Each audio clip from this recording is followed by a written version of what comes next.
on the other side of any grief, trauma, or loss of a person, loss of a pet, anything that's been near and dear to me, if you can seek the lesson and, make it something that connects you closer to your loved ones and to God, like you will only get so much stronger. Mm-hmm. It's absolutely serving maybe a bigger purpose than you even think. Like it could actually be your life purpose.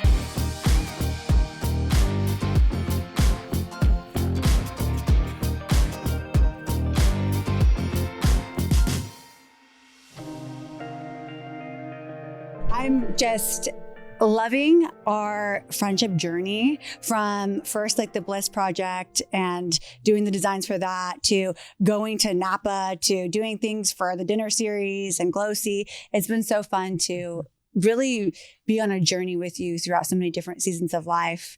And so it's an honor that you're here. Oh, I'm so excited, especially because literally right now we're working together. Mm-hmm. Yeah. So many different things. And that's been so much fun for me because the creative stuff is, I think, the most fun stuff. Exactly. And we love working with you guys as well. Oh, it's so fun. Today, I wanted to let our audience in on a little bit more about who you are because they see you as a forward-facing entrepreneur, having her hands in so many different things. And you're very open with sharing your story. But for those of the audience that don't know your background, I really want to kind of get more deep on your childhood and then we'll bring it up to today. Mm-hmm. Sound good? Sure. So you've mentioned that you grew up in a really restrictive religion. Mm-hmm. How did that frame your childhood and then your adulthood? I would say that growing up in a more restrictive religion, for anybody who's experienced anything like that, or even similarly, like growing up in a small town, you, especially this was without social media, this was without internet, this was the TV and your environment, like the place that you lived. So for me, growing up in a religion that you couldn't hang around people who were outside of the religion, that took a small town and it made it even smaller. To be, specific, my congregation was 114 people. And so when you think about, I did go to school for part of my life, but homeschooled through high school. Mm-hmm. But you take that and that's the core people that you know.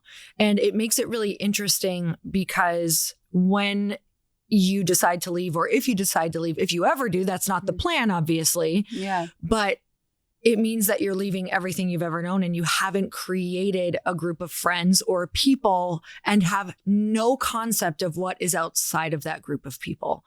So it makes taking the leap a lot harder. And so it made my life very small. It made me think that that's all that there was until somehow I traveled a little bit, not even far. It was still within the state. Okay.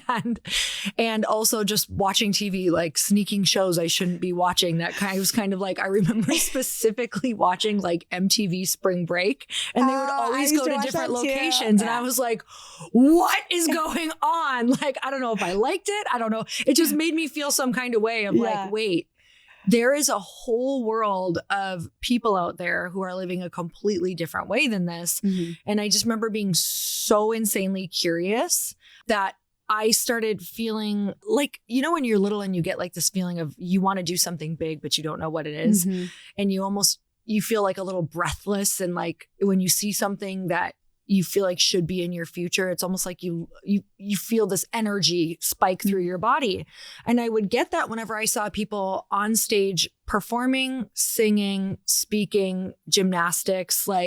I was a junkie for all of those things. I would beg to watch gymnastics on TV, the Olympics, anything like that. Mm-hmm. And I remember just sitting, cross-legged as a little girl with these big eyes of wow. There's a whole world out here. Yes. Yeah. And it was something in that genre that I knew that I wanted to do because I wanted to make people feel the way that I was feeling when I sat there. There was hope. There was, a whole world where you could inspire people. I just really felt like I was going to inspire people in some way, even though I'm sitting in this small town, going to church 3 times a week and then going door to door, knocking on doors, talking about the Bible and getting doors slammed in your face. That was my whole life. What point did you realize that you weren't aligned with those beliefs? probably about, I remember starting to ask a lot of questions at 13 and the questions were getting turned down. Like they were getting answers, but they were getting answers that were like, here's the answer, but the answer didn't make sense. And when I asked more questions, it's like, there was no more answer. Got it. It was like, this is how it is. It's almost like, because we said so. Yeah. Like, okay. Yes, be quiet. Totally. Yeah. And I remember, at the time it didn't really faze me, but now looking back, you weren't supposed to read any other books outside of the books in the congregation. When I say books, not just like any book, but religious books. You weren't supposed to read any other religious books. You couldn't step foot in any other churches. Like it was very much, you're going to stay thinking this way. So at 14 is when some things happened that just, I was unable to ever see it the same ever again. Mm-hmm. And that's when I knew. And how did your parents respond to that? To you wanting to live differently? Well, I hid it until I was probably 21. Like I lived what they call in that religion, a double life. Mm-hmm. So I hid it for a long time. I moved out the day I was 18. And then I kind of just stopped calling. And it's funny because I love my parents. Like my parents were great people. Mm-hmm. It's just that their beliefs, it kept our relationship in a pattern that I didn't love. So even though they were amazing, loving people, it was a belief system that I couldn't stay in. Mm-hmm. So you're 21. How was that? Did you have a conversation with your parents about what you believed? Or was it just kind of like let it fizzle out a little bit, kind of let them come to you? Or? I kind of let it fizzle a little bit. And we were still talking on the phone here and there, but I wasn't giving them much details about my life. And I think that they realized I wasn't going to the church because, it's really small. Like it didn't matter if I was in another state, everybody kind of like talks and it was like, oh, she hasn't been coming to these meetings that she says she's going to. Yeah. And I think that was the first point where it was like, just kind of, I don't think I'm going to be going as frequently. So I didn't even tell them everything there because here's why. What people don't realize is that when you decide not to be a part of that religion, it's not necessarily like there's no real gray area. It's kind of like you're either saying you're going to be in it or you're out. And you can actually get like disfellowshipped, which means you're not supposed to talk to people anymore in that religion, or they're not supposed to talk to you until you repent and fully come back. Wow. Okay. And so it wasn't just like, oh, are you leaving? It was like, are you leaving your whole life and potentially your entire family? Okay. So what did that look like for your relationship with your parents then? That's the point. That's kind of when it's up to them of how the congregation is going to look at them. Like, are they going to still talk to me or are they not? And that's really going to reflect on them. Like it's going to affect them in a big way. That's why I was hiding it. Because I didn't want them to have to make that choice. They eventually chose a relationship. Wow. Mm-hmm. Was that hard for you to, not understand, but come to terms with of, my parents might have to choose this religion or relationship? I already knew. And I already knew, and I never wanted to put them in that position because I could have never blamed them. Religious beliefs are so deep. They are so deep. Mm-hmm. Like it's life or death, Mm-hmm. And when that's what they believe, it's like asking my parents to choose between what they believe is life or death. And I didn't want to make them do that. Yeah. How is your guys' relationship now? It's great now, but after years and years of lots of just like boundaries, figuring out what we can and can't talk about. Mm-hmm. Like, yeah, it's been a long, long road of just, and there's so much there that still won't necessarily get shared, and that's okay, because we've decided how we can be in each other's life. That makes sense. Mm-hmm. That makes sense. And that's good boundaries as well. Yep, totally. When you were younger, you shared openly. And I remember, I think at the Bliss Project, you had shared this about you struggling with your weight when you were younger. Mm-hmm. And then fast forward, now you're getting in the fitness industry. You're doing fitness competitions. You're on these magazine covers. Mm-hmm. How did you end up there? Like bring us into that journey. Mm-hmm. And also twofold, is that like were the fitness competitions in the gym and all that, was that you trying to show your younger self, like, I don't like, in a way, rejecting your younger self to be someone that you always wanted to be? So when I was young, I remember my older sister started doing workouts, and I actually remember quite a few of the workouts. There was like Cindy Crawford had workouts that we would do together. Yeah. So she was 4 years older than me, my sister was. And so we were both in elementary school together, and we were both getting bullied together. She was getting it a lot worse than me because she was older. They were making fun of our weight. She was big tubs. I was little tubs. Wow. Like big whale, little whale. And because of our religion too, we were just kind of perfect targets in a small town where that's like anything that's a little unique is very different. Exactly. And so there were two of us, and I remember she was in 5th grade and I was in, what was I? Because she's 4 years older. I think I was in like 1st grade, and her friends started an I Hate Jamie club, and it like rocked her world. Like she was, wow.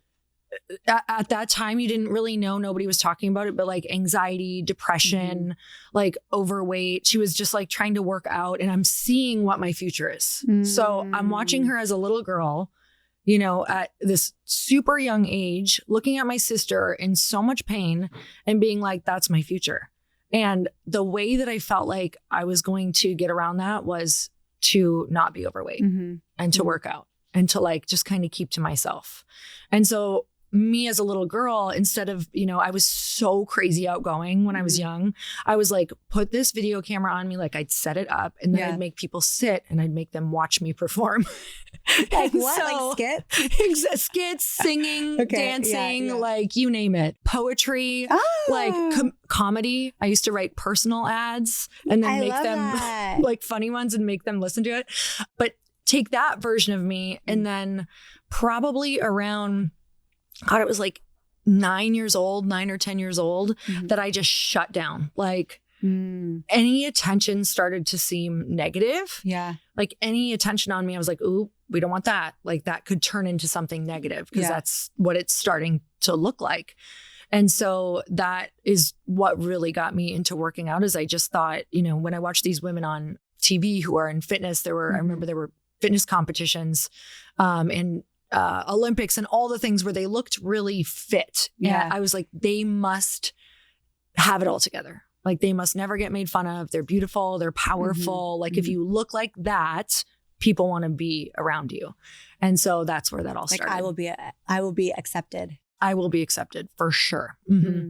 So you then started getting into fitness competitions yourself, and you were in the fitness industry. So in that journey, obviously you need a lot of self-discipline. You are putting your body through a lot, and not only your body, but mentally as well. Do you think that was one extreme that you went to kind of not fall in line with what you thought? For sure. I think we try to run the furthest away from the thing that we possibly can. And fitness competitions also had started for me because I learned that I didn't accomplish anything until I had like a deadline or a lot of accountability, because I was always trying to figure out nutrition and fitness. And I come so far from a household where we indulge so much in pleasure with food. Yeah. Like that I didn't even understand how to start eating okay. Like it didn't even make sense to me. So I needed somebody to almost like lay out this whole formula of, if you do this, this will happen. And I needed to know that if I just trust this journey, that I will eventually get to that point. And so that's the structure for you as well then. Totally. I hadn't learned, and I didn't go to high school. I didn't, really, I never really got taught things. I was never like encouraged to be a certain thing, because it was always just encouraged to be spiritual, be godly, go door to door, get married, put all your treasures in heaven, like very biblical. It was never like, oh, we see something in you, or let's cultivate this. Yes, or I see this gifting in you. Totally. And you would be really great. Let's go, try this out. Okay. So I had a story in my head that, and this was a mantra in my head, this exact sentence: I never finish anything. And that's so powerful to believe about yourself. So I never finished anything. Ugh. The first thing I finished was a fitness competition. Like that was the first time I've ever experienced what it felt like to do something, like to finish it till the end. Because I had never finished schooling. Mm-hmm. I never really did school in high school. Like didn't even do the schoolwork because nobody was looking over my work. Yeah. So it was just very much, you know, we were very hardworking. So that was the one, like not the one, that was one of the biggest things that I got from my parents and my dad is like, I will outwork anyone and I will do it to the best of my ability. Like it will always be the best job. So I think that combined with learning how to finish things in the fitness world, I was like, oh, wait a minute. I could do this. I could do this. Mm-hmm. And that was the one thing that felt doable to me. And that's kind of where it took off is because also there was just like this loophole where in fitness, I didn't need to have a high school diploma. And that really held me back. I could just go and get certified and do the nutrition certifications. And that made sense to me because it excited me. I could pass those things. Unlike math where I was struggling, I needed a tutor, but I wasn't asking for help. I didn't even know how to ask for help. And so that was just, I saw that door open slightly and I was like, we're running full steam ahead. Full steam ahead. This is what I'm doing with my life. You know, it checks all the boxes that I want to be checking. And that's what I did. So in your fitness competition era, if you will, at what point did you open a gym? Oh, I'm so bad with dates. Let me think on this. I opened a gym. I think I was probably 3 years into competing. Okay. And were you and Chris married at the time? Yes. Okay. So when did you and Chris meet? I was 21. You were 21. And how did that happen? At the gym. At the gym. Okay. So you guys where I was spending all my time. Okay, yeah. So you met at the gym. Yep. You were doing these fitness competitions, and then you guys both decided to open the gym? No, he was in mortgage and finance. Okay. So he was in the finance world. And what ended up happening is that I was kind of working random jobs at the time. So I was like, oh my gosh, I was a barista at a drive-through coffee shop. I was working at Ulta, like doing cashier, and then I did makeup, and sometimes I did restocking. And then I worked at the front desk of a salon. So that's where I kind of like learned how to do my own hair and all those fun things. So it's funny because I actually loved all of those jobs while simultaneously hating them because I couldn't go anywhere with them. So what would happen is I would go do the best. I would be like, honestly, the best employee there. And then I'm like, you don't get anything. Like, what do I do from here? And so I was still working random jobs, and Chris and I were together probably, I think at that point it was like 2 or 3 years. And then 2008 happened and he was in mortgage and finance and he was moving up the chain so fast. He was like doing so well in his career. And then he lost his job after having to lay about 1,000 people off. It was his job, like George Clooney up in the air. Like he literally had to go fly around for 1 year and lay everyone off, knowing that our impending layoff was coming at the end of that. And so they gave him. That's awful. It was awful. He gained like 30 pounds. He was miserable.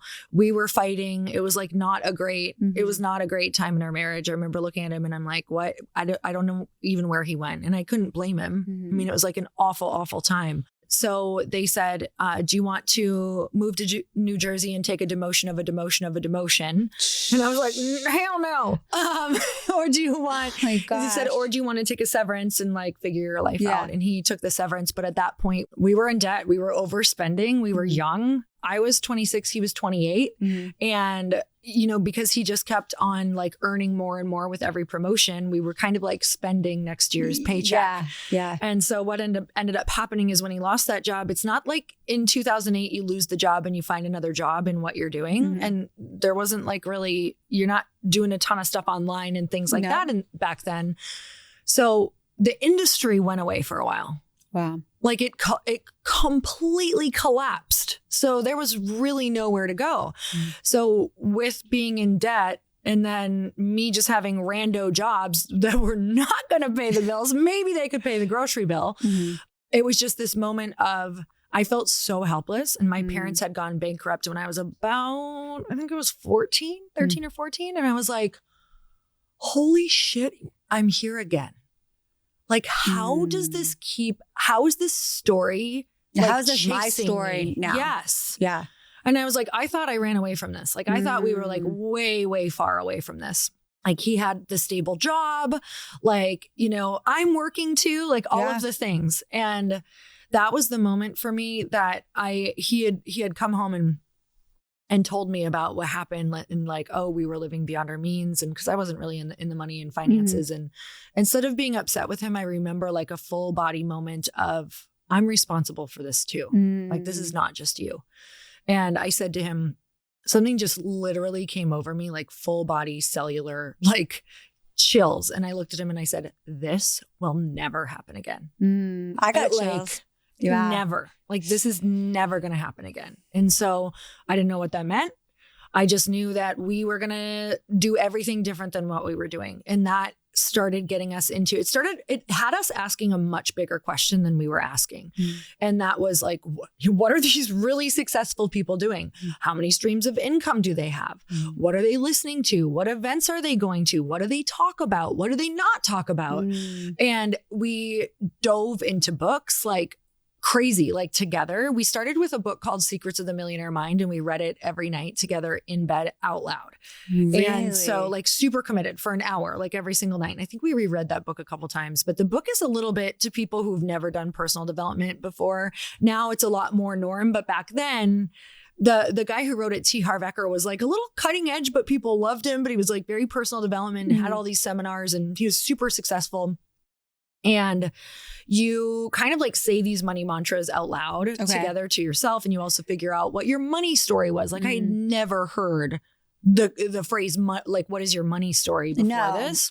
And so we realized we both had terrible money stories. Like we were like, oh, no wonder we can't keep any money. Like these are our stories. Like his was around like spending to like need something around either spending to need to keep up with the Joneses, or this is who you need to be out in the world because of how, he was raised and what he thought and saw and perceived as a kid. And mine was very much money is evil. Like it just, more money, more problems. Not really, but kind of. It's kind of the thing.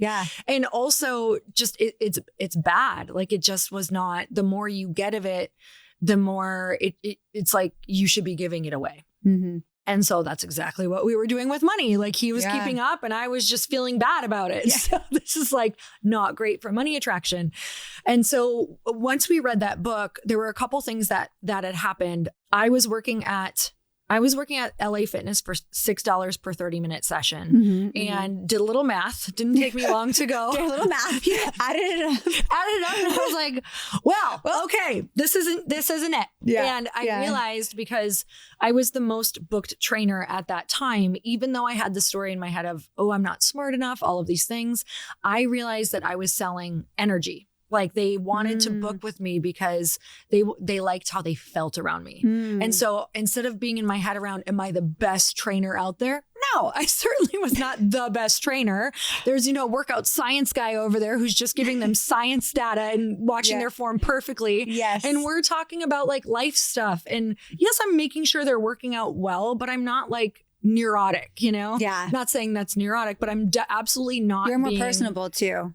Yes, personable. I want to like get to know them. I want that time to be the best time of their day. So that was my question. Like, how do I make this time like the best time of their day? And I think the realization of, wow, they're coming to me because of how they feel around me. And what is that I can do more of to make them feel that way? And so that was kind of an opening for me to realize that I could be making all of that money that they were paying per session if I could just figure out the space. Like if I could just have somewhere to train them. I feel confident enough now knowing that I'm the person who's getting booked the most, that I could, find people to work out with me. Like that would not be a problem for me because I'm so passionate about working out. I can sell what I'm passionate about. Yes. I can't sell at all what I'm not passionate about. And so that was when the other main point of this is to always proclaim your dream to everyone around you, because if you don't, you will never get there. And so I was telling everyone that I wanted my own gym. And so I was telling all of my clients that. And so one day, this girl who was only 2 years older than me, and she was super successful at a really young age, she opened a chiropractic studio at like 28. I was like 26. And she was like, okay, you tell me you have this dream of having or wanting your own gym or your own little studio. And she's like, I just opened my chiropractic center and the lower level is like a totally raw, unfinished basement, but it's yours if you want it.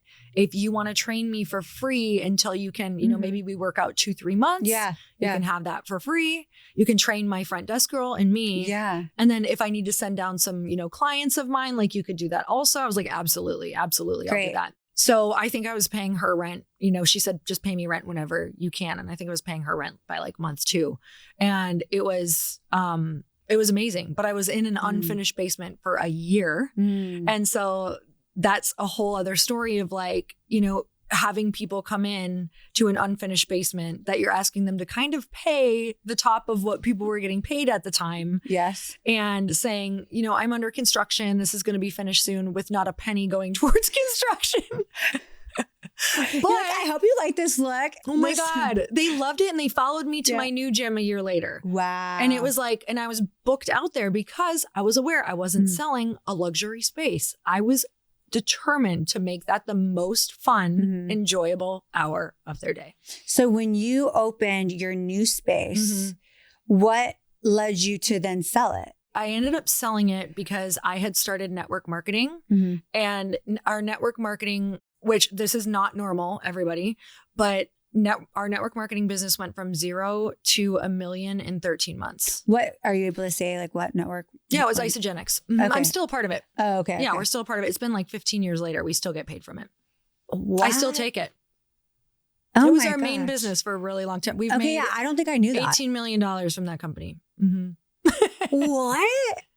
I had no idea about this part of the story. Okay. Oh, yeah. Okay. So top 25 in that company, I think the whole time, I think we still are. That took off. Now, this is pre-social. I mean, there's probably like Facebook. I don't know. There was Instagram. It just started. MySpace and then Facebook. Yes. So were you guys utilizing that? I was using MySpace and Facebook like a mother. Like I was I was like kind of one of the first people to really like dive into that for network marketing purposes as well. For everything.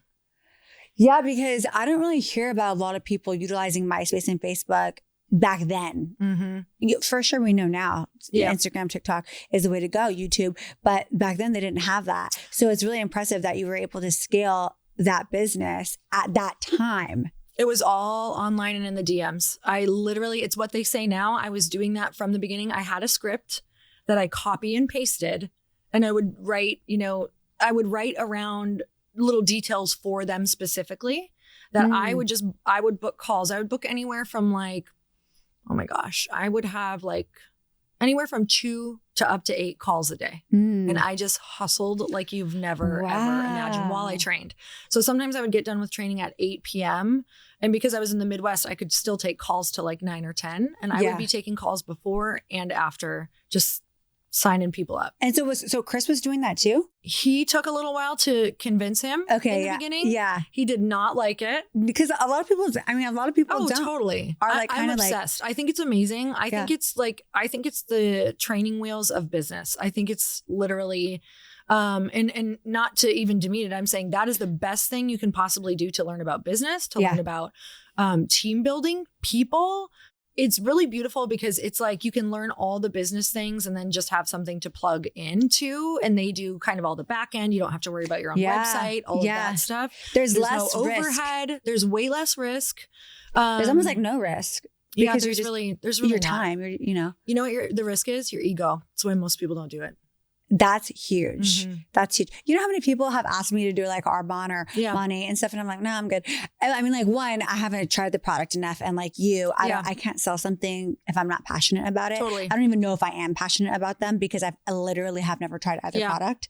But I'm like enticed in a way because I'm like, these women are killing it. And not only what they're selling is the lifestyle and the community more than the product. That's what I really leaned into was that, except I had a massive transformation on the product. And one of my clients lost 100 pounds in 6 months.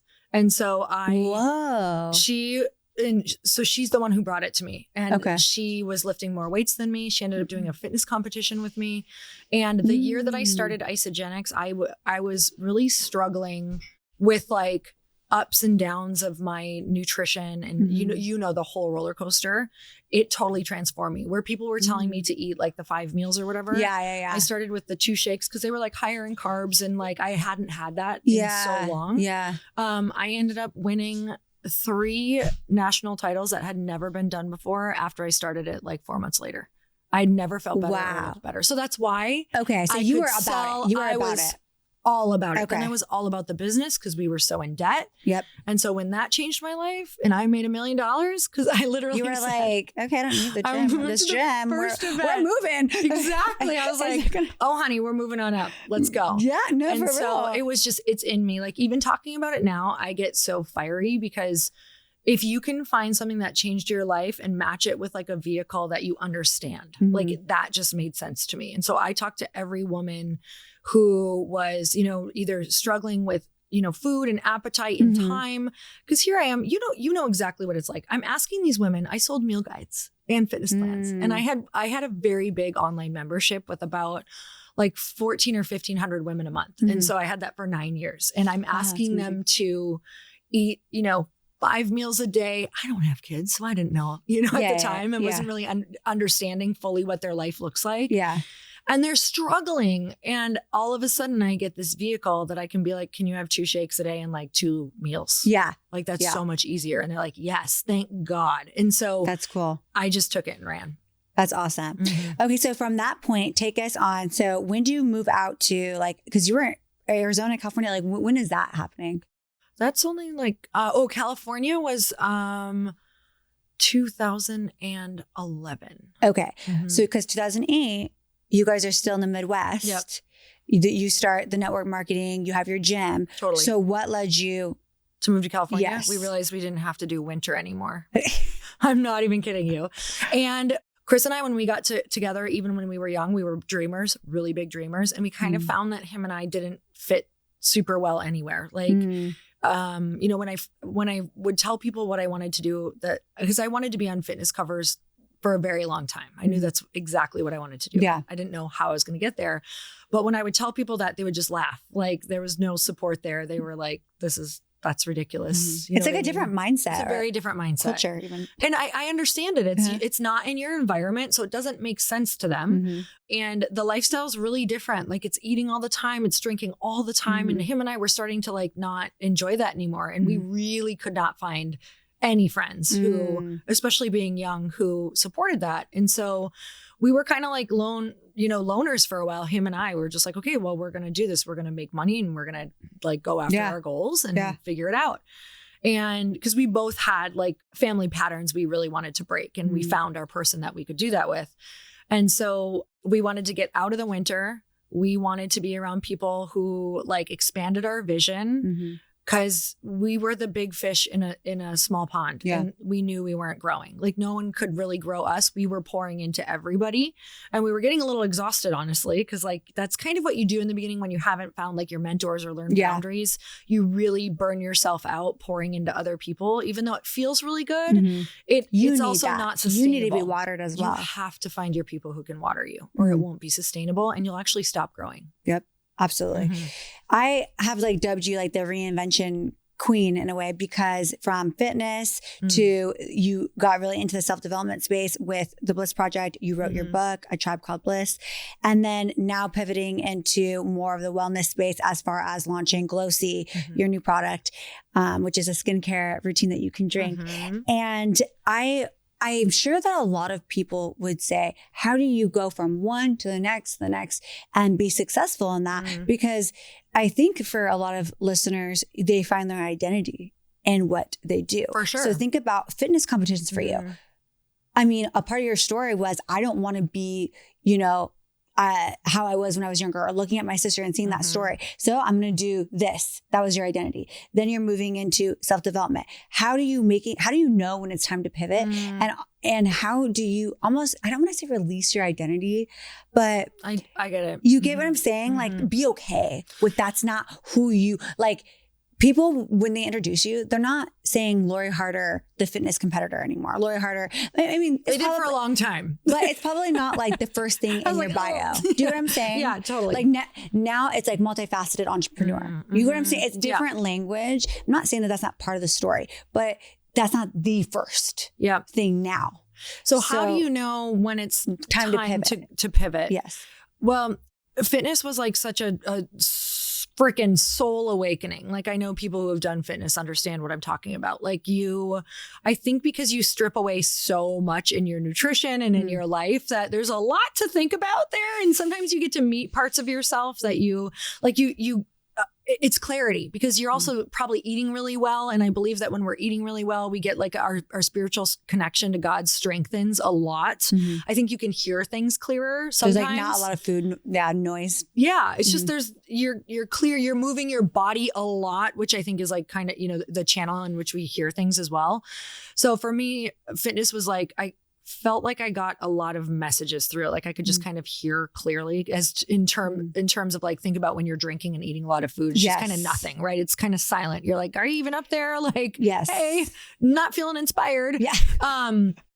So the part of fitness when I knew it was time to go is it wasn't feeling like a challenge for me anymore, but also like I'd won the titles that I wanted. Like I had done the things I got on the magazine covers and I think that I looked around in my industry and I was like, okay, so I can keep going with this and I can like keep building this fitness brand because my fitness brand was doing amazing as well. Like my husband thought I was crazy. When I quit it, even after not doing it for a bit, I was still making $9,000 a month and I just closed it down. And so he was like, are you crazy? Like, why are you closing this down even though it's still making money in your sleep? And energetically, it's because I still had to like write the programs and be a part of it. And all of those people were still in my life because they had access to me in different ways. And I felt myself shifting. Like I just felt my identity wanting to go somewhere else.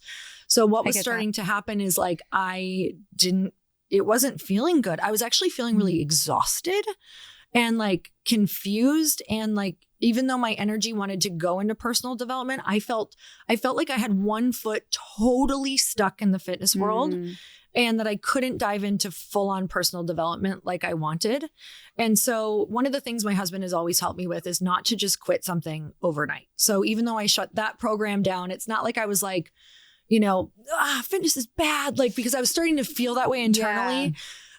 You have to be so grateful for every single chapter and also show appreciation for it. Because if I would have just done what I saw a lot of girls in the fitness industry do and make it really bad and like, start saying things about it, like that shuts out everyone who could have been open to hearing something that they needed in a different way. That's so true. And I've always learned like, okay, if you leave network marketing, you're not going to talk shit about that. If you leave fitness, don't talk shit about that because everybody's on their journey and I had to go through mine. So just because I'm it's your own experience, they might have a completely different experience than you with fitness competitions. Because a lot of people that do fitness competitions do have that are out of it, do have things to say about it or network marketing. Yeah. But that it's not a blanket statement. We all are internalizing it different. And I think it also stems from our own self-development that we do. Absolutely. And the lens that we view that experience. For sure. And everyone's on their own journey. And like you needed that journey. Like you and I both needed fitness. Like no matter how dark it got or at any point,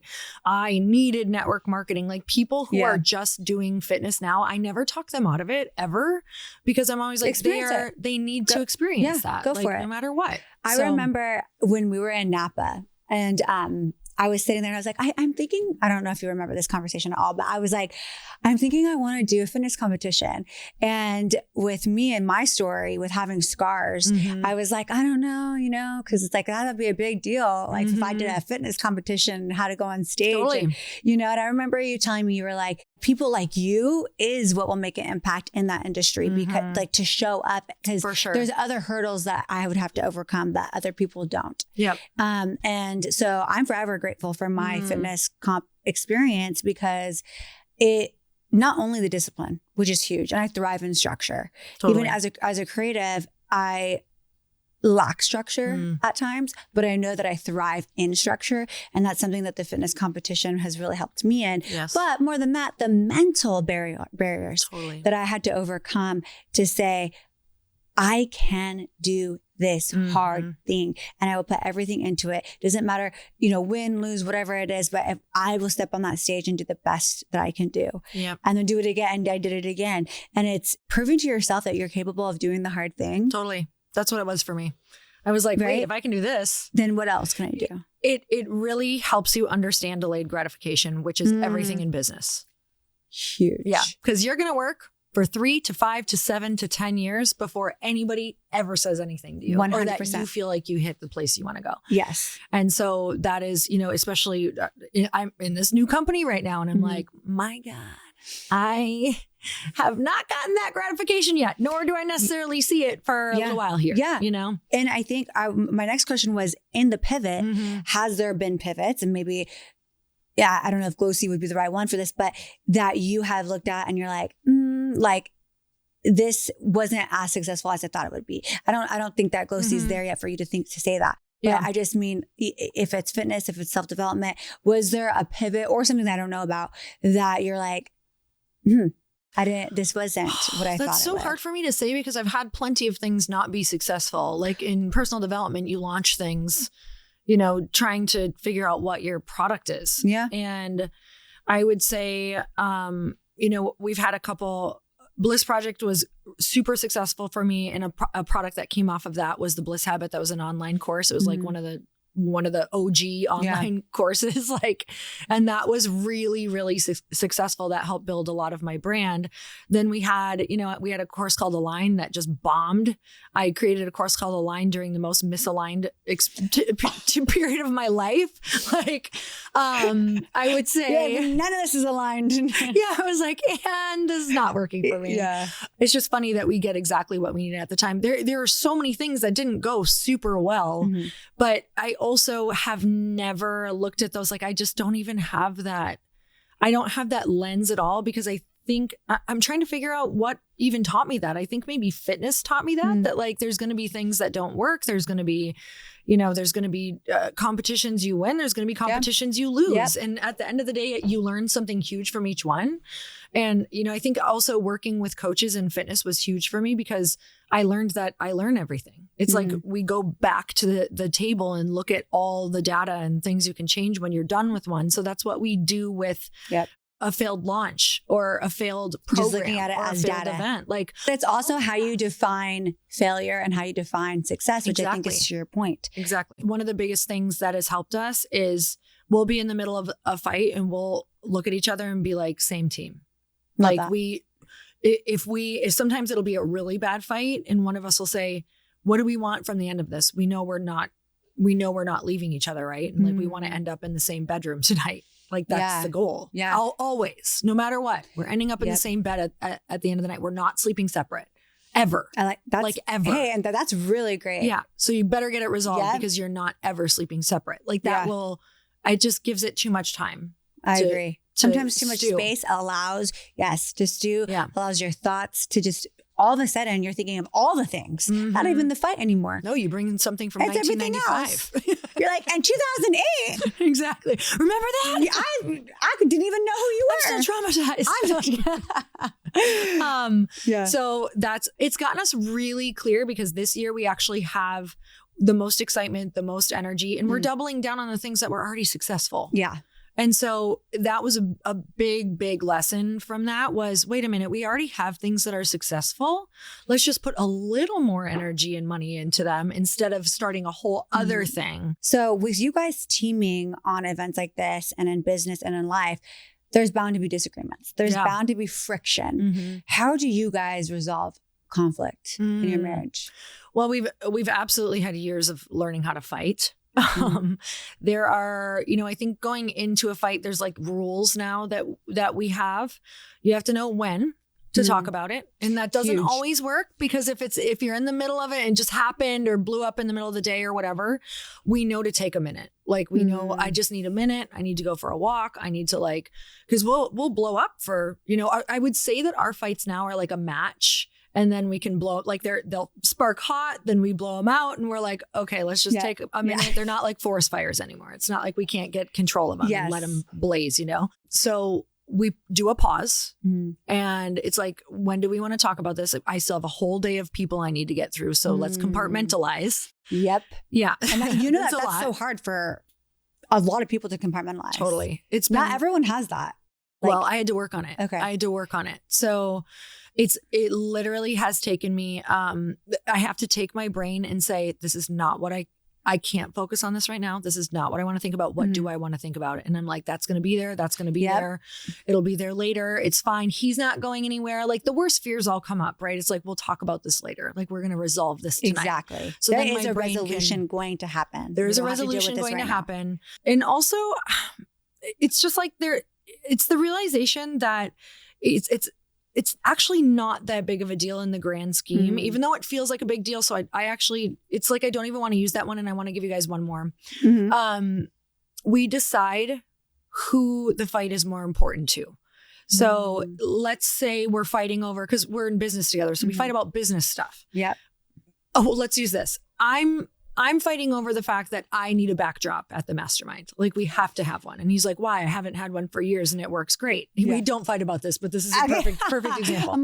We've never fought about it. I'm bringing her in so she does the backdrop. Like, next time I'm gonna email Chris and try to sell him on it. No, he loves them now, and he saw my point of view. But a lot of people wouldn't. That's a lot of people don't, even especially in the self-development entrepreneur space. Actually, totally, I've noticed. And I'm saying why I think it's important, and it's elevating the brand, and this is how it looks, and if we want to recycle these reels, and if we want to get this type of person who this is important to, then this is what we need to do. Yeah. And if we're fighting about it and he's like, no, I'm saving that money, like we could put that into X or Y or Z for the event or whatever that is. And if I'm like, what does this mean to you? Like, what do you really believe about this? Like, Lori, why are you so firm on this? Like, why does this mean so much to you?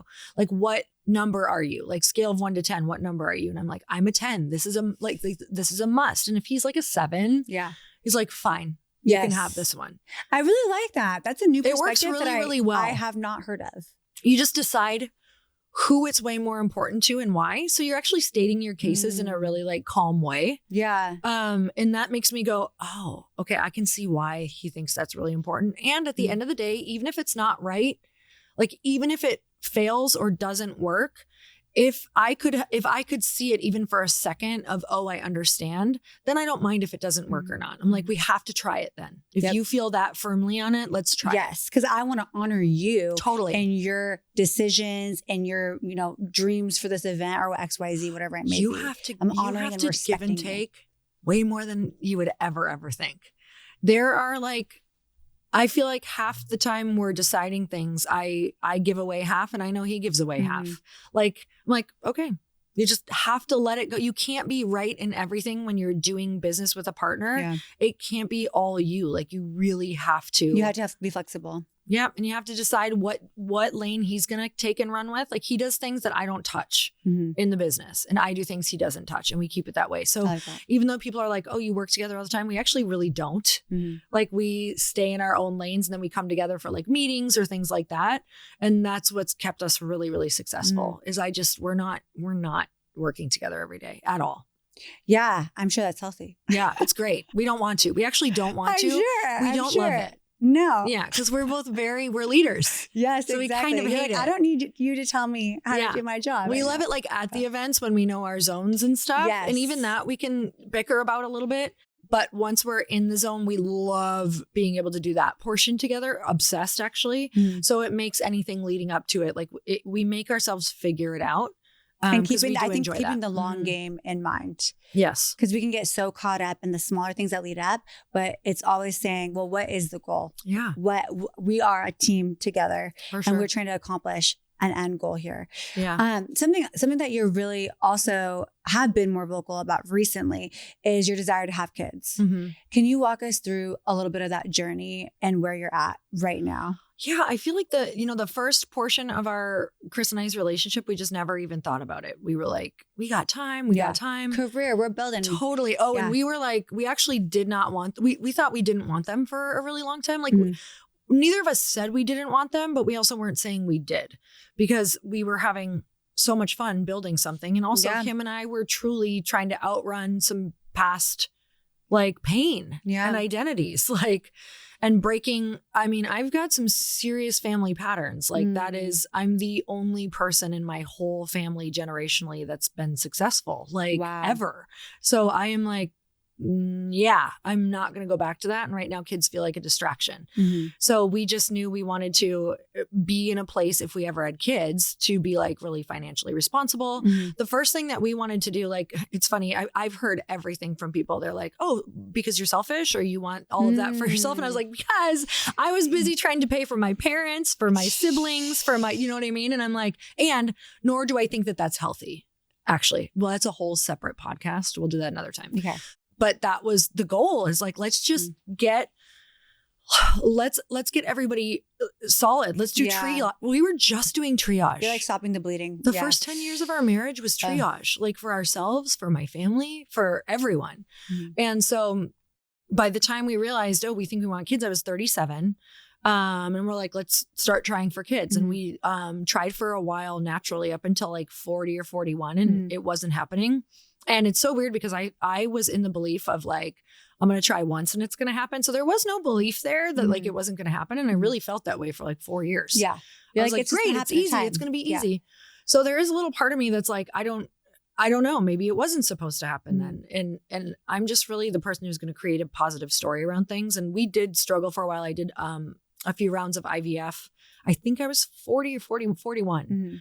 And it just wasn't awesome. I decided at the end of those that I didn't want to go that route because it just was a whole lot of maybe and a whole lot of time and a whole lot of money going towards something that the doctor was like, we don't know at all.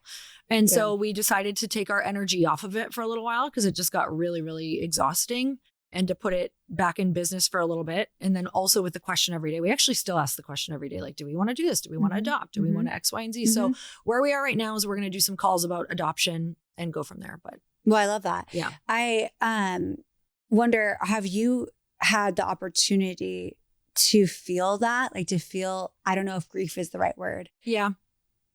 Like I'm not, of it? Yeah, totally.